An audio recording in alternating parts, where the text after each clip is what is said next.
This is part two of lecture topic one, Introduction to Public Law, topic 1B as it's numbered there.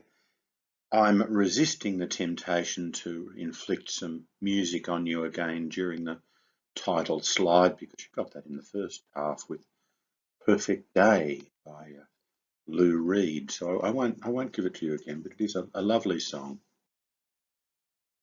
In this second part of the lecture, we'll be looking at forms of accountability in Australian governance, not just administrative law accountability, but other forms of accountability, including political accountability and so on, so that we put the whole picture in context. As the slide says, accountability is a key concern of administrative law. In fact, one might say the key concern. But we don't want to lose sight of the fact that administrative law mechanisms and doctrines are only one part of the overall picture of accountability and governance in the Australian system, both at federal and state and territory levels. The dominant one, up until the emergence of detailed administrative law structures and remedies, especially starting in the 1970s, was political accountability through the parliamentary system and structures associated with it. Secondly, there's financial accountability, again, through constitutional measures, partly through Parliament, and through statutory controls on finance and parliamentary offices like the Auditor General. Thirdly, then, of course, there is administrative law mechanisms, including courts on judicial review, tribunals like AAT and VCAT and NTCAT and so on, oversight bodies such as the Ombudsman, the Information Commissioner under FOI legislation, and anti-corruption commissions like the Northern Territory ICAC and its equivalent bodies interstate. And fourthly, which we shouldn't underestimate, although there's lots of people laugh at this, ethical responsibility and integrity of government, safeguarding the rights and interests of members of the party through insisting on ethical behaviour by politicians and public servants and ordinary members of Parliament. And the cartoon, I think, is also worth keeping in mind. It's funny in a sense, but maybe it encapsulates some attitudes that at least some politicians and bureaucrats have. We could get a lot more done if we didn't have to let the public snoop so much. We see some of those phenomena in action in very current news stories that are happening at the moment. Now, as I say, the first governance or accountability mechanism that I want to talk about is that of political accountability. And that springs from the traditional Westminster doctrine of representative and responsible government. Our system is an evolved version of the British Westminster system, where accountability of the politicians and the ministers and the departments for which they are politically responsible is said to be ensured by the accountability of ministers to the Parliament and the accountability of all parliamentarians, including the ministers, to the people at regular elections. And that's emphasised in your Crichton-Macmillan textbook. Political accountability of government chiefly occurs through the parliamentary system in accordance with the principles of responsible government. Control of executive departments and agencies rests with ministers, who constitute the executive and are drawn from the government, commanding majority support in the Parliament. Ministers are responsible for ensuring that the executive branch carries out the policies of the government. In turn, each minister is answerable to the Parliament and is accountable ultimately to the electorate, individually and collectively, for actions taken within the executive branch. The different parliamentary processes that ensure accountability in this fashion include question time, debates, no confidence motions, parliamentary committee inquiries, presentation to the Parliament of annual reports and program performance statements from executive agencies, and then estimates committee questioning in detail. And of course, the need for the executive to maintain the support of a majority of the Parliament to continue to form government. But the article by H.V. Emy that's reproduced at 1.3.16e of your Crichton Macmillan textbook puts these, if you will, golden images of the wonders of representative and responsible government in a more contemporary and perhaps sceptical framework, where Emy says, the effectiveness of ministerial responsibility depends on a series of conditions, e.g. the ability of MPs to question ministers, extract information, and on rare occasions compel an incompetent minister to resign, and the availability of knowledge about the government's policies and assumptions. It also rests on the presumption that the minister can control his department and is aware of what his officials are up to. It is doubtful if any of these conditions are met adequately today, partly because of party discipline.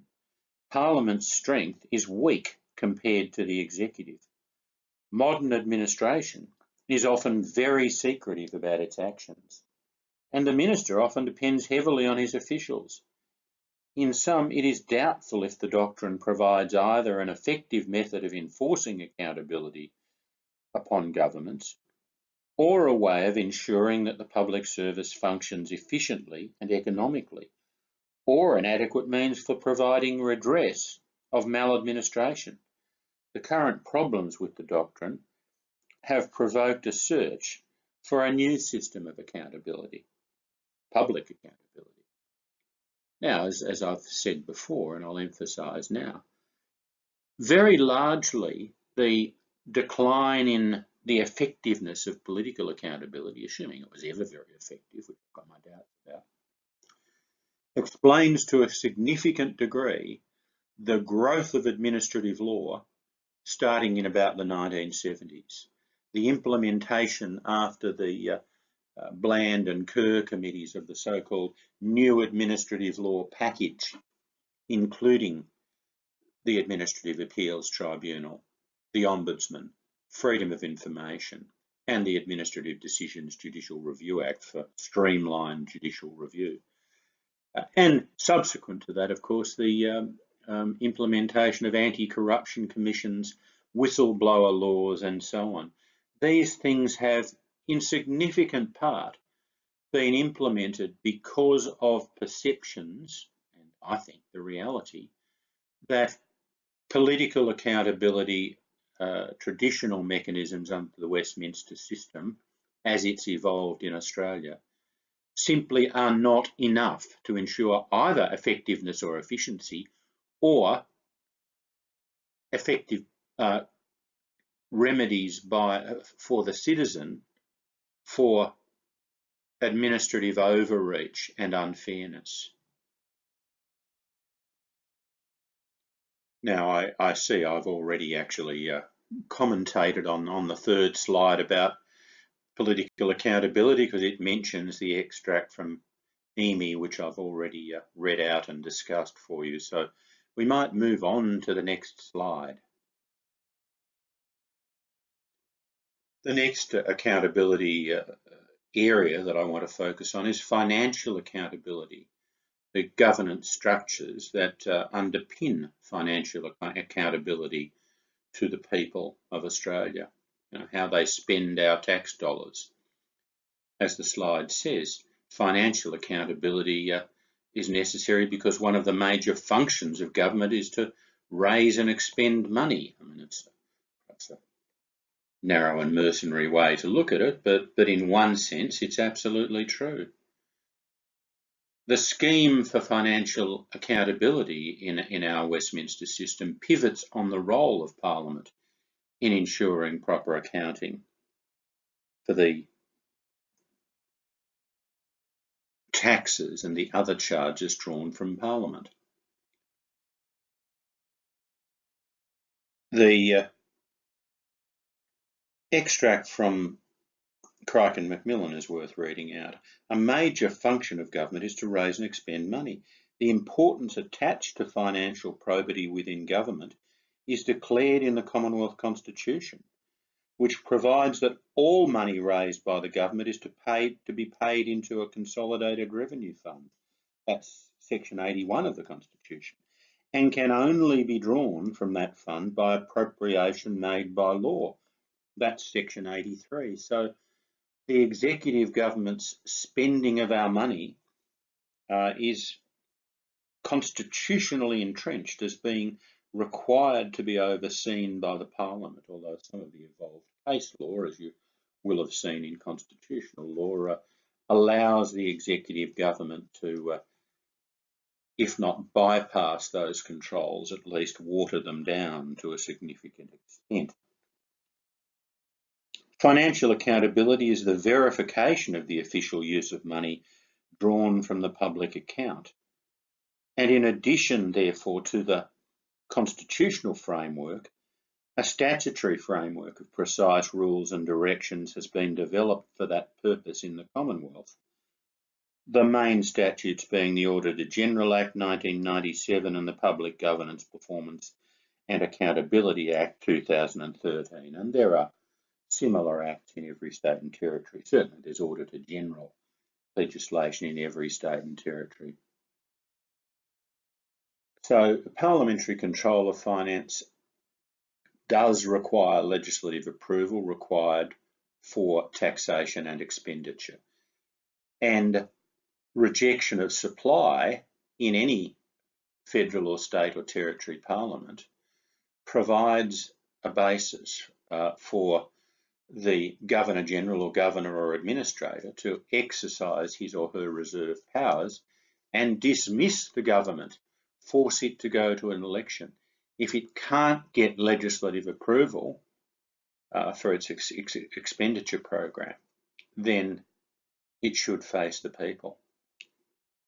The second situation is parliamentary estimates committees.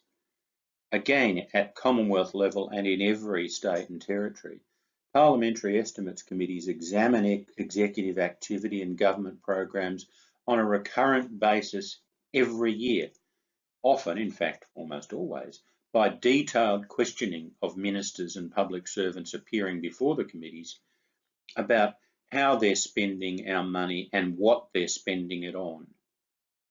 Now, one of the articles I've suggested as additional reading for this week is one that I wrote in early 2017, flowing from the rejection by the then new Northern Territory Labor government of recommendations by its own ironically named Select Committee into Opening Up Parliament to the People.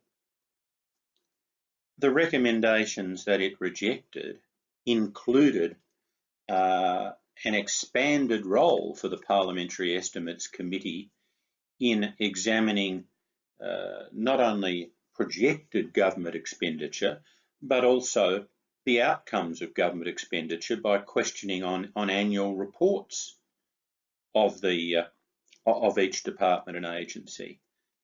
Far from accepting the Select Committee's recommendations on that, the Gunner Labor government, something extraordinarily one might have thought, not only rejected them, but actually decided to halve the amount of scrutiny by the Parliamentary Estimates Committee. So that doesn't seem to sit very well with opening up Parliament to the people, does it?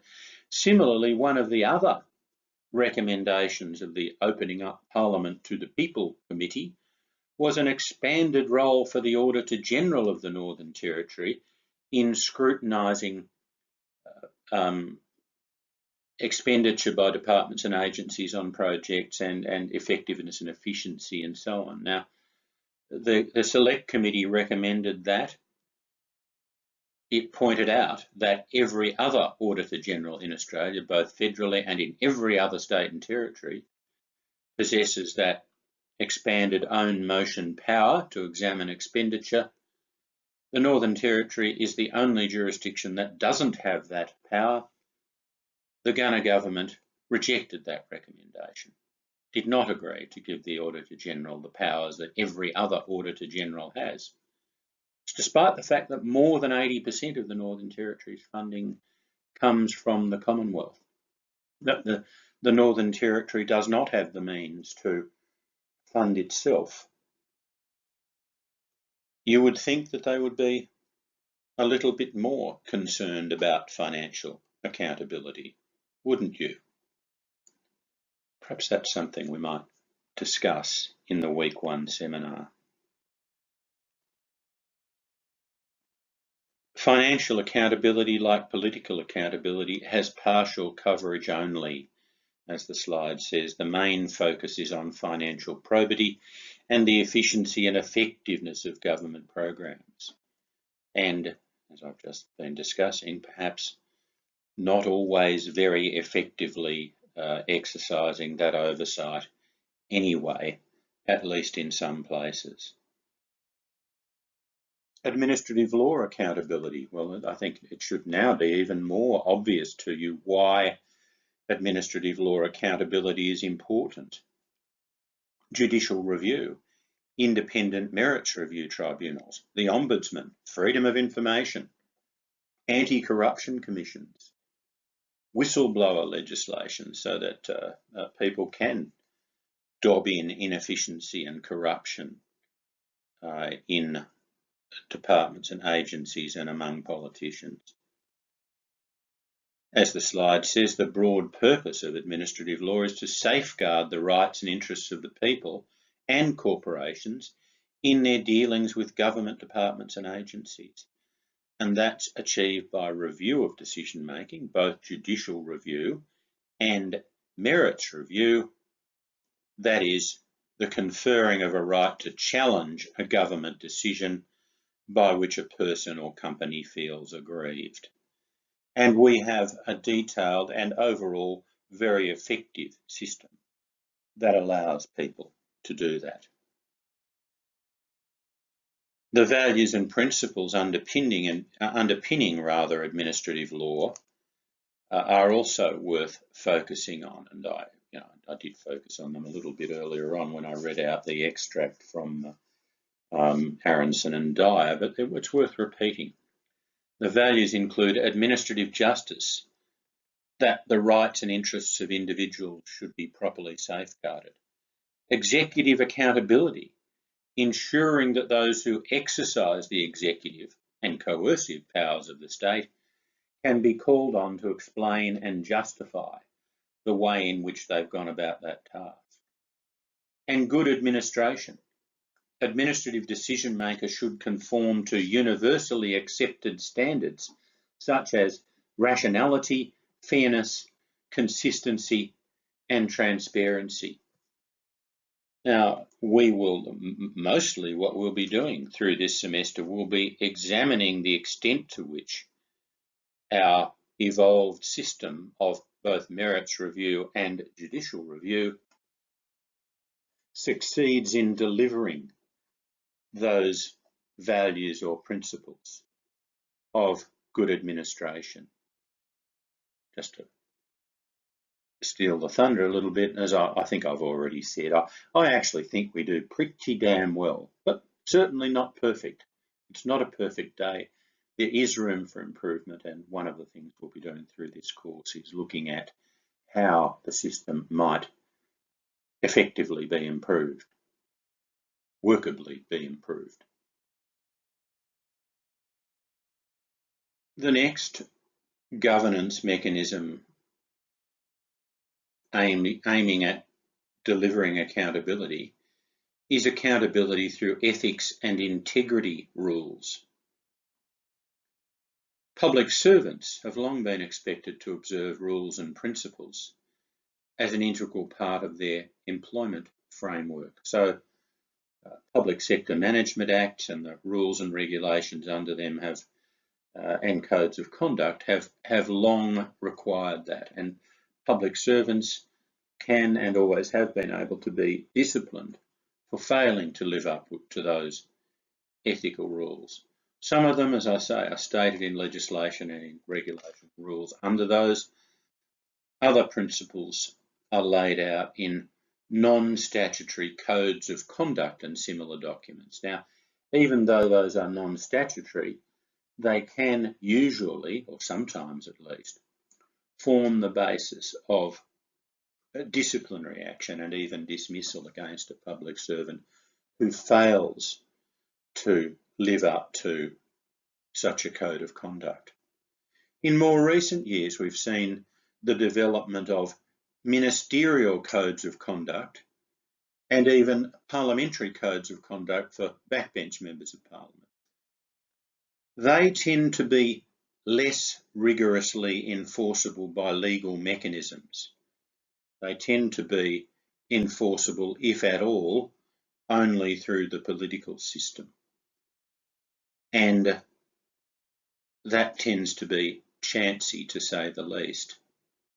John Howard, for instance, when he came into government in 1996, did so with a great fanfare that he was implementing a ministerial code of conduct and insisting that his ministers adhered to it. Well, he backed off pretty quickly from that because he lost lots of ministers rather quickly because they failed to live up to the code of conduct. So the ministerial code of conduct, although they still exist, and each new government, both federally and to a lesser extent at state level, implements its own ministerial code of conduct. It may differ from the one of the previous government. They do that with a fanfare in some ways, but usually you never hear about it again. And ministers who breach it tend not to have anything very much happen to them. Now, the additional reading that I've mentioned there about ministerial codes of conduct is one that I wrote and delivered for the Northern Territory Governance Summit that the Charles Darwin University ran in February 2017. With due modesty, it's probably worth your reading because although on the one hand, ethics and accountability and integrity regimes are important and it's better to have them than not to have them, they certainly don't work perfectly. Certainly not in imposing ethics and integrity standards in any coercive sense on the politicians. It'd be nice if it did. I'm not quite sure how that could work well in a Westminster system like ours. But again, it's something we might like to discuss during the Week 1 seminar. Now, this slide I'm going to pass over very quickly. I've just included this image of the Commonwealth Public Service Accountability Framework for you to have a look at for yourself and see at least how they pictorialise the structure of accountability. Again, it's one of those lovely tree diagrams and so on, to what extent it actually works and to what extent it's just a picture. I'll leave you to work out. I think it actually does work better within the public sector framework because it is hierarchical and the standards are enforceable by your immediate superior. I think it works better in that situation than it does in the political situation with ministers and backbenchers and so on. The historical foundations of Australian administrative law. I've already mentioned aspects of this both in the quick tour and earlier in this Introduction to Administrative Law lecture, but it's worth repeating that Australian administrative law really begins as early as 1788 with the landing of Captain Phillip in Sydney Cove, because settlement by the British brought with it the establishment of the British common law that enabled prerogative writs to review government action.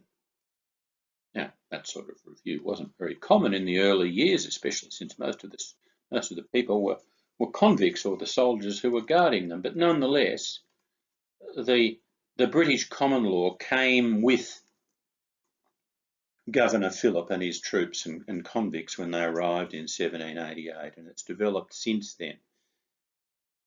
But developments were quite slow moving through until the early 1970s, as I've suggested. The big impetus was the Kerr and Bland committee reports of the early 1970s. I think the Kerr report being under the McMahon Liberal government, the Bland report I think a little later under the Whitlam government, and the recommendations that they came up with, the so-called new administrative law package of Administrative Appeals Tribunal, Ombudsman, Administrative Decisions Judicial Review Act and Freedom of Information, were progressively implemented by the Whitlam government and then by the Fraser Liberal government that followed it from 1975 onwards. Now, of course, the picture there is of Sir John Kerr, who in his earlier years was quite a distinguished chap, but he became, of course, a much more controversial figure in 1975 after he dismissed the Whitlam government in circumstances that at the time were very much challengeable in constitutional terms. As the slide also says, the development of administrative law structures and remedies has been different in the states and territories from what it has been at Commonwealth level. Firstly, because at Commonwealth level there's a formal constitutionally entrenched system of separation of judicial power from the political arms of power, the executive and the legislature. And secondly, because there was an earlier and more complete development of the elements of the new administrative law package at Commonwealth level flowing from the Kerr and Bland reports. Those mechanisms were gradually introduced at state and territory level, but it tended to be much more slowly. For instance, the Northern Territory didn't actually legislate for freedom of information until the early 2000s when the Martin Labor government got in and implemented it. And we didn't get a general merits review regime equating to the Commonwealth Administrative Appeals Tribunal until 2015. That was implemented by legislation in 2015 by the Giles CLP government under Attorney General John Elfering. So the Northern Territory has dragged the chain in some ways on implementing the state and territory equivalents of the new administrative law package. Accountability across the public-private divide. Now, I talked about this in the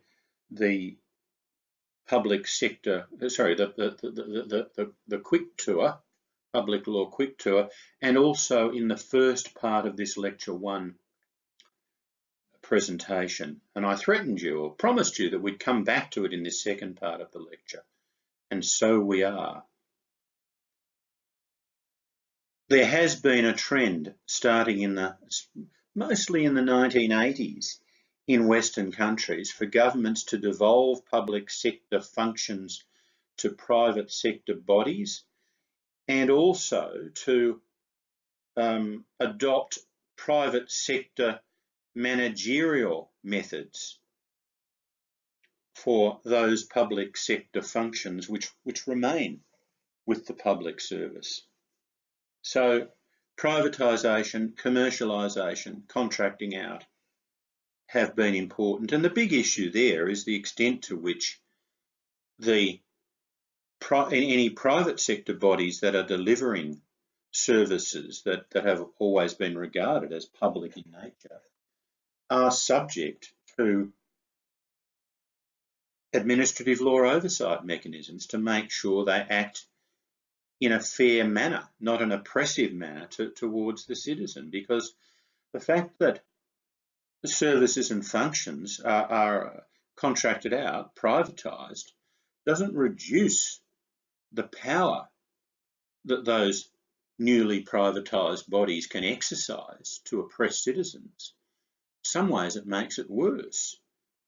You know, it's asserted that where they devolve the functions to competing private sector providers, that, you know, maybe that provides fairness, because if you don't like one private sector provider, you can go and use another one. That's one of the justifications used for job network providers. But whether it does any good is another matter. If you speak to people who've used job network providers, I think you might find that they don't regard their interests as being effectively served by being able to go off and deal with another job network provider. And often there's not really much choice anyway, and when there is, it may be impossible to work out what's the right choice. I mean, in those states that have privatised, for instance, power and water services and telecommunications services at federal level, it's often impossible or almost impossible to work out what the best deal is. They make it so convoluted and confusing that you can't work out whether the power deal you're being offered by Origin Energy or somebody is better or worse than a deal that might be offered by some other provider. So in some respects, it may well be that the benefits of choice in providing citizens with protection of their interests is illusory. Then, of course, there are areas where there's a monopoly anyway. There are numerous states now where prisons are operated by private operators. At federal level, of course, migration detention centres are operated by private operators. Well, you know, you don't have any choice there, do you? You're in a prison or a detention centre that's being operated by the contracted provider, and you don't get the chance to wander off somewhere else if you don't like the service being provided by that operator. In effect, they have a monopoly. So private provision in those situations has nothing whatsoever, one would have thought, to do with effectiveness, efficiency, or at least choice. What it has to do with, I'm not really sure, because it's not really obvious, if you look at the accounts of these things, that it's actually any cheaper to have privately operated prisons or privately operated detention centres or whatever.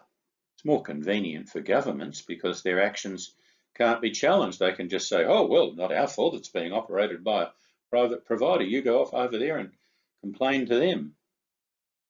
You know, I'm not making any secret here, I don't think, of my own views of this whole phenomenon. I think it's sometimes justified, often pernicious. I think, for instance, though, in fairness, the outsourcing or privatisation, for instance, of the airlines, Qantas and Australian Airlines as they used to be called, and the privatisation of telecommunications with the selling off of Telstra, has on balance been favourable.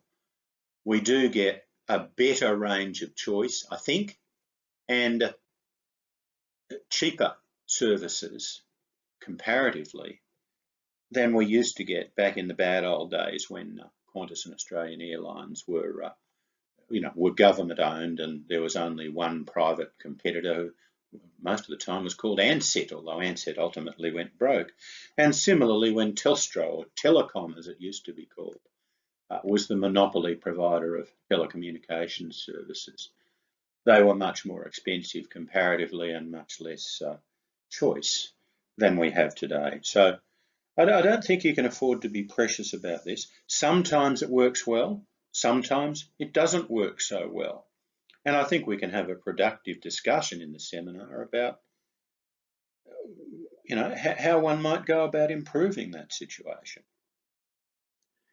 Now, in this last part of the lecture, I'm going to return to the topic of managerialism. Remember on the last slide, I talked about the virtues or otherwise of contracting out or privatisation of previously public functions to private sector companies. But now we return to the situation where a particular function remains vested in the public service or a public agency, but with the application of private sector management models to its operations.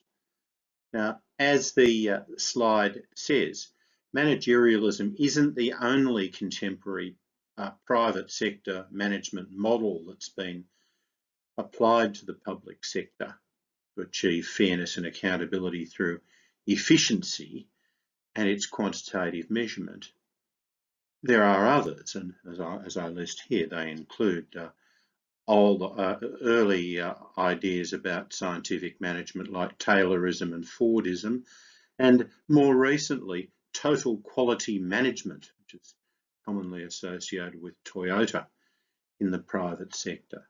Now, I'm not going to define or discuss those here in the online lecture, but if you access the PowerPoint slides on the LearnLine site, I provide you with some links to these various other private sector management models.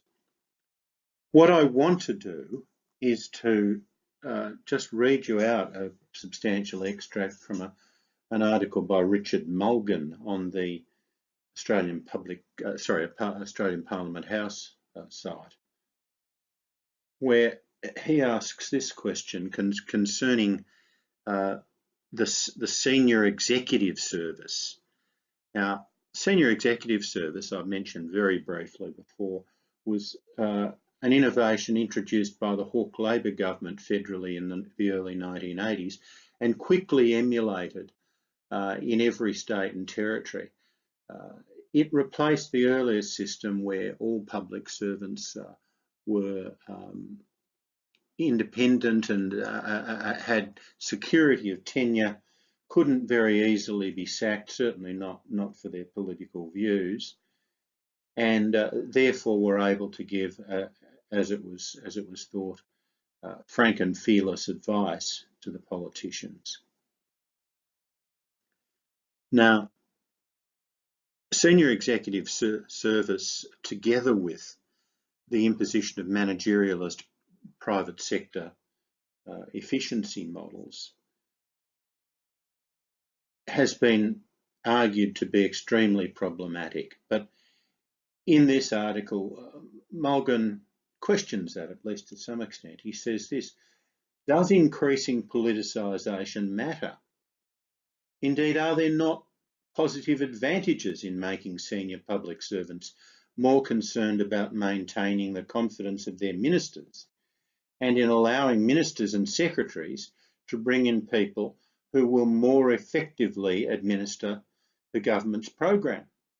Don't forget, of course, representative and responsible government makes the elected government responsible to the people and the parliament for delivering its program. Well, how can it do it if the senior public servants are not, can't be disciplined for resisting bringing in the government's program?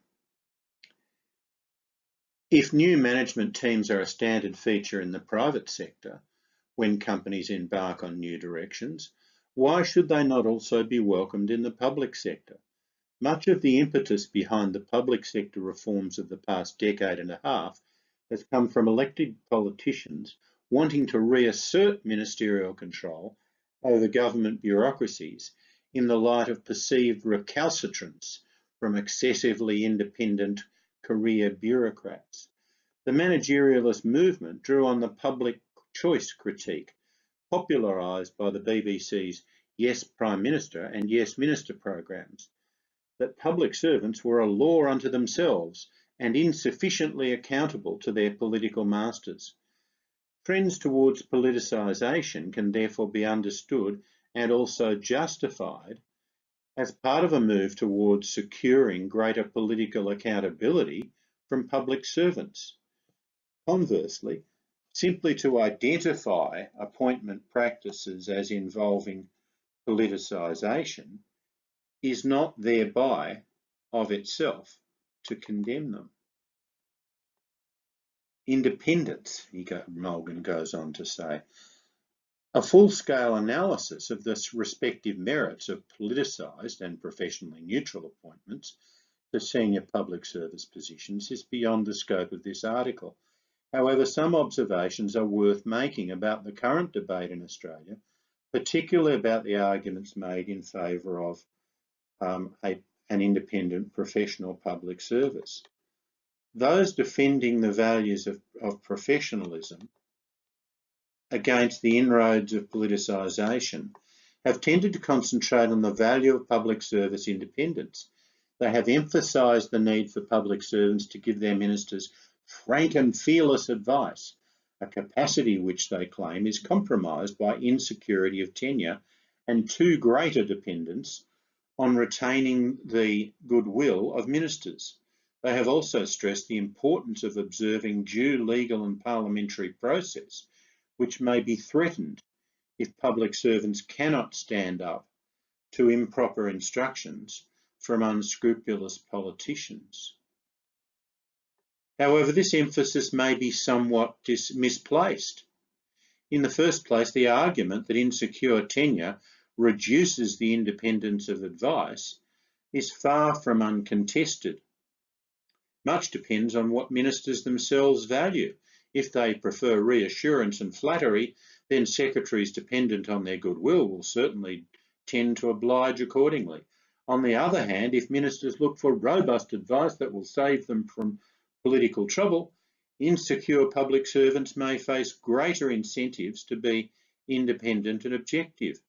Secretaries themselves have tended to deny any loss in independence consequent on reduced security, though they are hardly disinterested reporters on their own behaviour. At the very least, however, the argument that insecurity of tenure necessarily impedes frank and fearless advice needs to be treated with caution. So these are important and